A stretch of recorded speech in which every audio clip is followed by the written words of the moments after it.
Et on avance. Et là, la première chose qu'il fait, c'est venir me palper la poitrine. Ensuite, je l'entendais me dire « Come with me, come with me ». Ils avaient ce sadisme. Et puis... ça va aller. Respirez. Vous avez le droit d'avoir ces émotions. Vous êtes sur ce plateau. Vous êtes en sécurité ce soir. Vous êtes à nos côtés. Et puis, je prends un premier coup. Des claques qui vous assomment, vous voyez 36 chandelles. Sur le visage ? Sur le visage, derrière la tête. Tout se passe au niveau de la tête.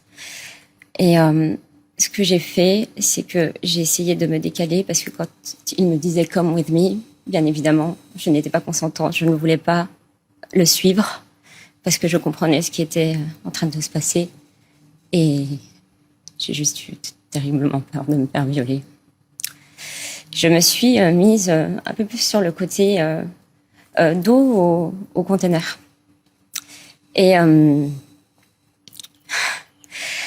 continuer à me toucher. Et puis un autre est arrivé et là, j'aperçois leur silhouette parce que le troisième soldat était en train de torturer mon camarade au sol avec un taser. Et à ce moment-là, il lui propose le taser pour moi.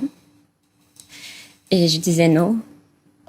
J'avais envie de dire I'm just a woman, mais je pouvais pas trop m'exprimer parce que pendant la formation, on nous disait de vraiment rester non violent et d'essayer de ne pas montrer que ce qu'ils nous font nous impacte. La formation avant voilà. Vous partiez. Oui. Parce qu'ils aiment ça et c'est pire après. Et j'aperçois la silhouette de ces deux soldats, surtout celui de droite,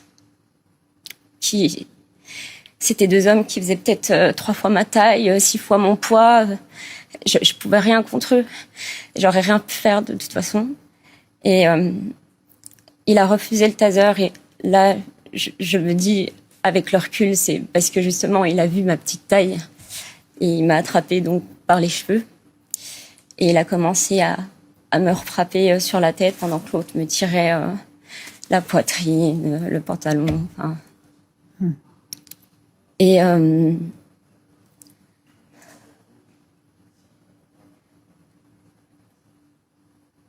j'entends un moment « show me your face » parce que j'essayais de me protéger un minimum.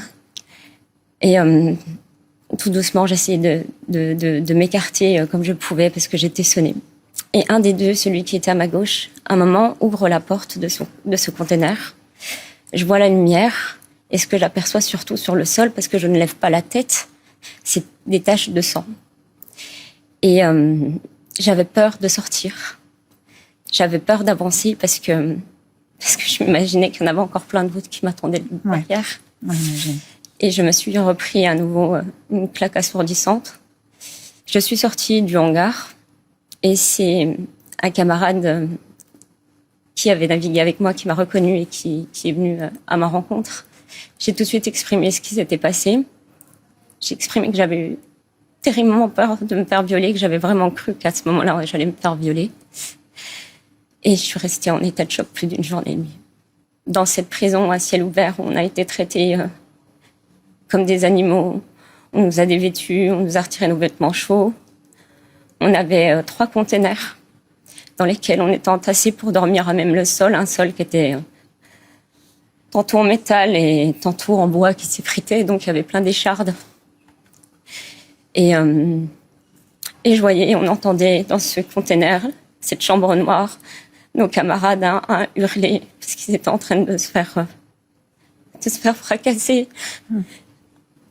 Ils se présentaient des fractures au niveau du nez, au niveau de l'arcade, des brûlures sur le corps, des hématomes partout.